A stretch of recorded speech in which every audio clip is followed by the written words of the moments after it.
Hello guys, for today's video guys, napunta diri sa Tagalulu guys, diri sa Canayan. Ayan no.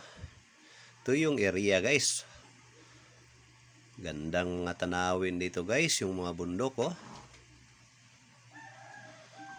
Pero yung pumunta na kami dyan guys, malapit na kasing umulan guys. Pero yun oh, may tao. Pinaka-humble na ko nga amigo. Yan oh, si Longlong. Yan yung mga tanawin dyan mga idol.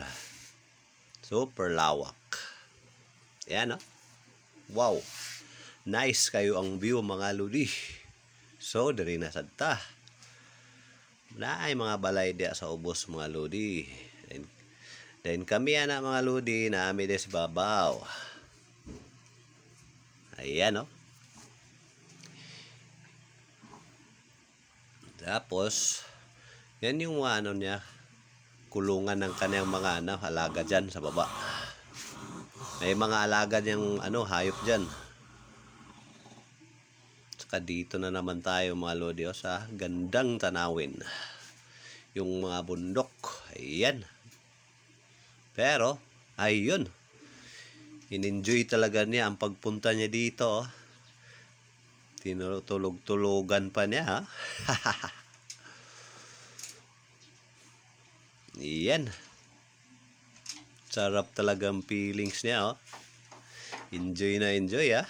Ayan pa. Sarap sa kanyang paningin goro. Parang may-ari ah.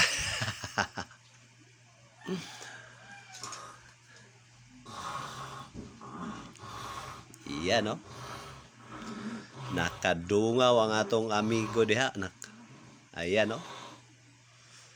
Nakadungaw sa baba with smiling face. Ayan oh. Ayos na ayos talaga dito. And then dito na tayo mga ludi sa fish pan. Bingwit tirada da mga ludi pero dugay bagapon mi kakuha bisag fish pan ani. Ako rin taon mi nagtulo.